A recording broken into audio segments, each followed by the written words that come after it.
Alrighty guys, welcome to my second episode of Why Not Weekly. We're going to keep on doing this as long as you comment and stuff like that. So we'll get stuck into it straight away. First of all, big congratulations to Matt Green. I don't know if you like Matt Green, whatever. Put his photo down here, whatever.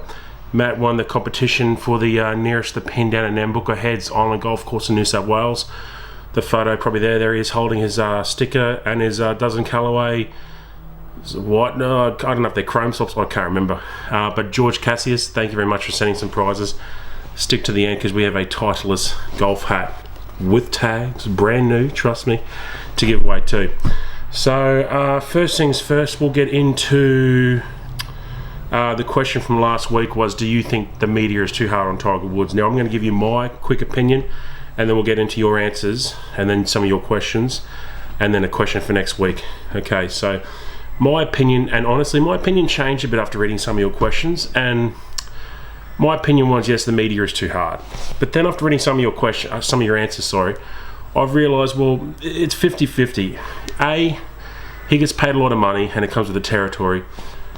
But B, he's not the same guy. I don't think he's making the same kind of money as he used to. And I think, are we expecting him to be the same player as he used to be? Well, maybe not us as golfers because we know what we go through, but maybe the media. I do think that, like a lot of you said, his body's breaking down, it's getting worse. I think a few people asked a question if he'll ever win a major again, and to be honest, I don't really care if he does or he doesn't. I just want to see Tiger in the hunt. There's nothing, to me, there'd be nothing better to see day 4, day 3 on moving day, or day 2, whatever it is, Tiger was making a go for the top, which, to be honest, I don't think we'll see it for a while. But even that was saying Tiger might not cut it on the senior tour either, so the way he's playing at the moment. So that's sad. But look, my answer is I think the media is too hard, but then again, I think it comes with the territory, because look, at the end of the day, if I was making $5 or $10 million a year and had that lifestyle, then you've got to accept that, it's kind of like celebrities want privacy, but when you're earning $50 million a year, it's kind of, you pretty much need to buy an island to have your own privacy. It comes with the territory. So let's get into the old iPad. Let's read some of your answers. So guys, what I'm going to do, alright guys, so what I'm going to do, I'm going to read out your answers to Tiger and your question after it. We'll probably go back and forth with the Tiger thing, but everybody knows now who's watching my video, the question was about Tiger. So the first question is from Gang BYC Ashes. He wants to know what's happening with the Golfing Butler and what's it all about. Now that's a big question. The Golfing Butler, what the Golfing Butler is an all-inclusive experience for anybody coming to Brisbane. It's not launched yet. I'm still waiting on a few letters back from a few cruise ship companies and airlines, and I'm waiting till everything's all sorted out before I launch. The website's almost done. I thought it was going to be done by the 1st of January, but talking to a few, Cunard, the cruise ship company, P&O, there's a lot of back and forth to get on the primary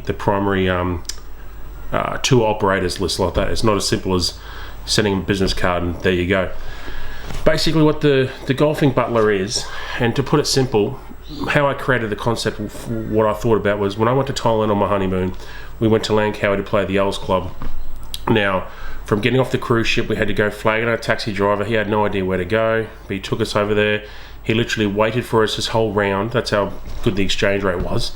And then took us to a few little touristy spots on the way back, and then back to the cruise ship. Now, he was with us the whole day.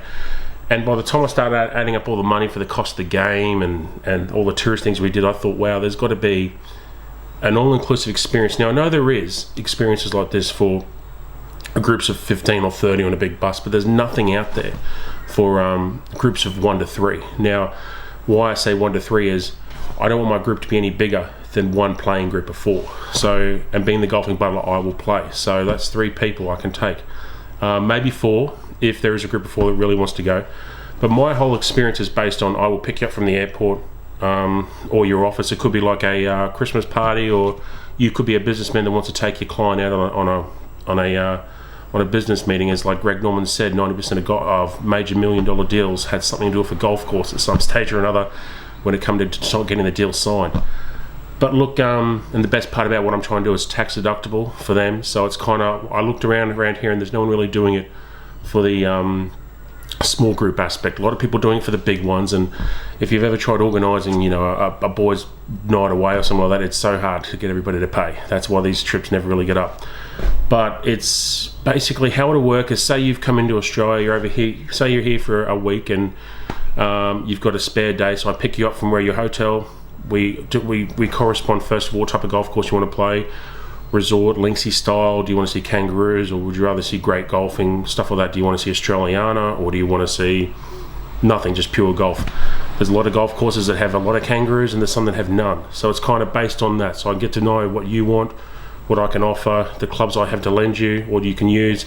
And the best thing about it, I have all the major balls. So I have Pro V1s right down to, you know, the new Forte, stuff like that. So with offering, I think, 15 golf balls that I offer, which is all included, it's a good experience. And what I found was, I don't know if you've ever travelled on used clubs or rented clubs and had to buy balls and tees and stuff like that. It adds up and it becomes so expensive that it's on your mind when you're playing. Jesus, how much is this round going to cost me? So that's where I'm going to try and cut the middleman and, you know, provide my service, and on top of that, everything else is included. So there's an initial buy up where I've got to buy all the clubs and balls and stuff like that, but then it all just goes along. So when the website's released, I'll probably do a video on it.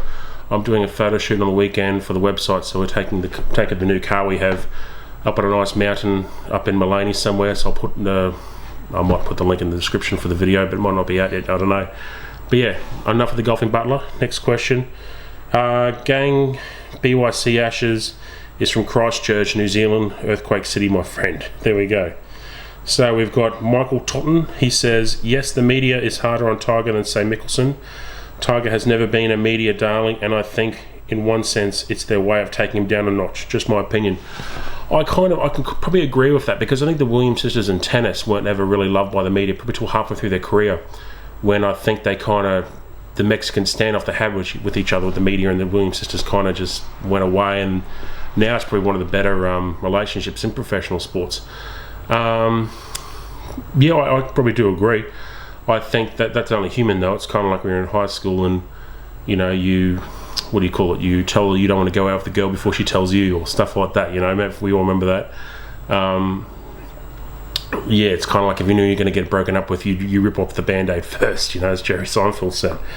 But yeah, I kind of agree with that. I think in every sport, every male, female, there's always darlings. You know, there's Roger Federer could probably do no wrong, even though he does no wrong. I think if Roger Federer did something that's a little dicey, I think the media would let it slide, say, compared to, say, you know, a less, you know, Tomic or one of the Aussie tennis players that does a lot of stuff wrong. So every small thing, even if it's a bit dicey, it's still on the negative, which I can understand, because if you're doing bad stuff to begin with, everything's going to get magnified. So we got Paul Gasly.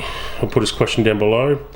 I think the media are probably a bit harsh on Tiger, but it's nothing new really. Here in England, the media can be very horrible to our sports stars, especially our national teams, and it has to add pressure. That's if any of these stars take any notice of it. That's a good point. I'd love to see a legend like that play golf again, week in, week out. I couldn't agree more. My question is a threefold question. What is your favourite golfer of all time? My favourite golfer of all time, believe it or not, maybe Payne Stewart. I don't know why, but those knickerbockers he used to wear and stuff. But it just, when it comes to a pure golfer, I would say Payne Stewart.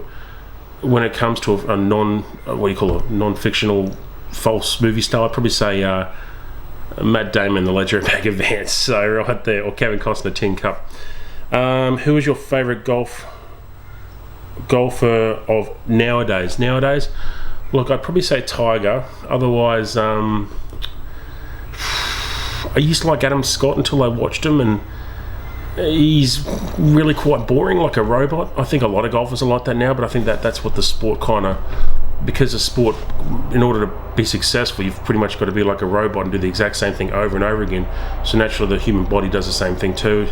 I quite like that Harold Varner III. When we went to watch him down at the Aussie PGA, I swear the guy was just like another guy in the gallery. It just so happened he was inside the ropes, and he was acting like all we were. Like, he was actually quite a fun guy to be around. I think going back on the media were calling him socially awkward, but I was at that press conference. The media, you know, were asking a question and telling him to wait about a minute so they could see if the sound was right, and you can see he's kind of like, he's just standing there like, what am I supposed to do? 2-minute interviews lasted a half an hour. So And his last question, and also, is there a golfer out there you've always followed and always will? Greg Chalmers. Now, that's a side story. I think it was 1997. The Australian PGA was at Royal Queensland, which is the golf course under the Gateway Bridge near the airport. A really, really nice one. It's like 10 grand nomination fee, 4 grand a year membership. The most expensive course I think we've got in Queensland. I remember my dad and I was in grade 11, I think it was. My dad took me there one time. Corey Pavin was there. That's why we went there, because Dad knew Corey Pavin as a younger golfer when he won the Open. I'm walking inside the pro shop to have a look. Greg Chalmers walks outside. He has one of those little sandwiches in that little plastic sandwich tray thing like that. As he walks outside, his sandwich falls out, and he looks at me and goes, "Oh, I really wanted that." And remember I was 15 or something. I've gone, "I didn't see that happen, so if you want to pick it up, you can eat it." And he laughed, and he kind of tapped me on the shoulder and picked it up and walked off. And ever since then, I follow Greg Chalmers. I'm friends with him on Facebook. I don't know if that is him, but if it's not, whoever's acting on this Facebook page sure has a lot of photos he shouldn't have. So he also says, "Love the show, mate. Some good answers, some good questions. Looking forward to next week's one." And what's on the bookshelf? Oh, the bookshelf there. I'll tell you what, the bottom one, Rick Kane, if you're watching this, a hell of a lot of Boston Red Sox figurines right there. Maybe I'll do a what's in the bookshelf next week. A very quick one. So there's not much golf going on up there. Gangbang Ashes says, Aussie golf reviewer versus the Journey. That's it. See it happen, mate. It's no. I think. I don't think that's ever going to happen. Put it that way. So, I tell you what. I'll give you the odds on that. There's better odds on Jean-Claude Van Damme coming in and knocking down my front door than that ever happening. So, but I appreciate that. That's funny. Charlie, yo. Hey, Brian, I like the question and answers. Not sure if I've asked this before, but what was your best score on a round? My best score on a round was -3 at an old golf course that's not open anymore. But on the current place I'm at, I've also shot -3 at my local golf course too. But what I think is funny is a lot of my best rounds generally aren't competition rounds, so I never really, take them into effect. I remember one team where I shot 3 under par one time off the social tees, so I can't really boast about that. But I remember sitting in the car on the way home going, wow, I've just had one of the best rounds of my life, and I didn't want to go to sleep that night. So I think I went to the driving range, woke up the next morning, played pennants, got annihilated. So that's just how it goes. No, and he also says, Charlie says, no, the media is not being too hard on Tiger. It's his physical and mental health that's preventing him from getting back into it. I couldn't agree more. And that's what I said, it's a 50-50 thing about the media. It's an opinion, but I do agree that his body isn't the same, and I think that a lot of people now, and even the media, need to realise that. And it makes you wonder, in 10 years' time, if he's on the seniors tour, will all those questions go away about his physical ability? Because once you get to that stage, you'd figure from the age of 1, we're all dying off slowly. It just depends if we live 50 or 100 years. So now, Supreme Golf, my man. So, what's your thoughts on TaylorMade on the seller's block? Well, I think we've talked about this before a few times. You'd rather see, like I've always said this, I'd rather see somebody buy a business and keep it running than for it just to go, it's done. Like see a Wall Street style, everybody come in and just gut the business and sell it. Take all the machinery, the cars, whatever's left, and just liquidate it. I do think though that there is a lot of competition out there. I think there almost is too much.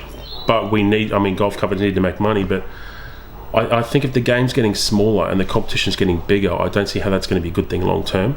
I think maybe these companies might need to start reinvesting a bit more in the growth of the game, maybe with the governments and stuff like that, because therefore, in turn, you'd figured, well, the more people start playing the game, the more people are going to need clubs, buying balls and stuff like that, and it'll just go outwards.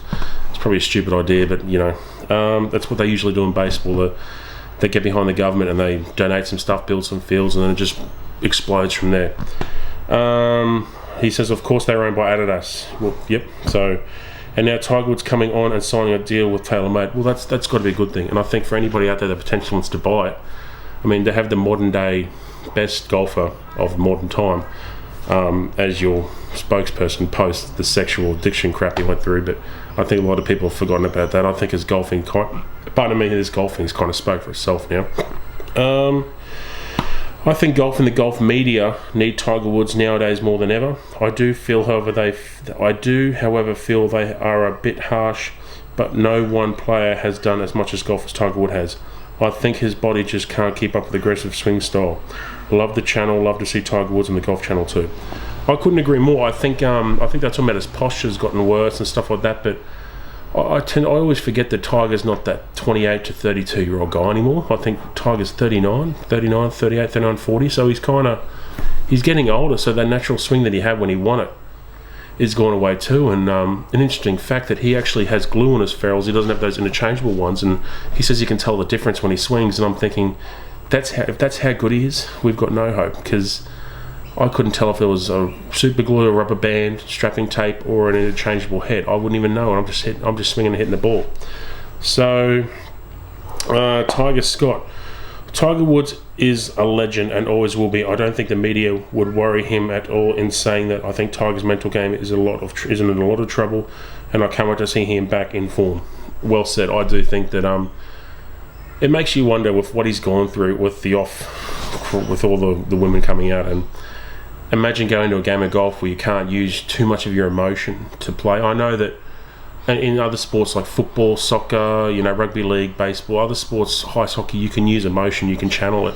With golf, though, I find that it can have a reverse effect. Like, I've had a few, almost fights on the golf course, and I tell you what, it was hard to putt for about a half an hour after that, without having the shakes, and it makes you wonder. I'd love to know the inside part of his brain and how he can shut that all down. But I suppose if these people are taught to visualize how to swing and stuff like that, they've had some good mental training. So yeah, so that's the end. That's all the questions for this week. I think, look, my question for next week, this is going to be a bit of a strange one, but I recently saw the pricing of FootJoys. Now, I'd have to admit, in my experience, Titleist or FootJoys golf shoes are the most expensive out there based on what I've seen. Now, I have a pair of FootJoys. I agree they're really good. Now, I didn't actually pay for them. I did a bit of a barter exchange of my business with car cleaning and a golf company, but I don't think I would have paid $279 for them. And I think if my wife knew if I were to pay that much money, I think the next major bill that comes in, I'll be paying by myself. So, but my question to you, do you think, hey, FootJoy, there it is there, do you think FootJoys are pretty overpriced for what they are? And that's not being disrespectful. I'd like to hear your opinion, because I'm not going to compare the FootJoy value of a $300 shoe to, say, a Puma one that's $40, because we all know the cheaper you get, the more they fall apart. But I do tend to find that a lot of FootJoy stuff, be it shirts, stuff like that, it's socks, it's quite expensive. So I'd like to hear from you. Do you think the FootJoy market is very expensive nowadays with everything else coming up cheaper and stuff like that? Do you still have them? Would you buy them? Comment down below. So guys, look out for my next vlog coming up soon. We've got a Titleist hat, brand new, thanks to George Cassius, to give away. So right there, I don't know what that says, Pro V1, little Titleist in the back there. Brand new, never worn, still has the paper inside there. It's a legit Titleist one. But yeah, watch the next vlog, comment below. But remember guys, the question, FootJoy shoes, do you think they're overpriced, stuff like that? And also comment below, this is what I want from you this week. I want the style of shoe you wear. Do you think FootJoys are too expensive? And maybe a little reason. And also, I need some questions for next week. So, there's your 3 things, guys. I'll post them down the bottom. And I really appreciate you watching Why Not Weekly. And look at that, we're up to 19 minutes, 38, 39 seconds. We've got to 20 minutes right there. So thanks, guys. I really appreciate you watching. Thanks.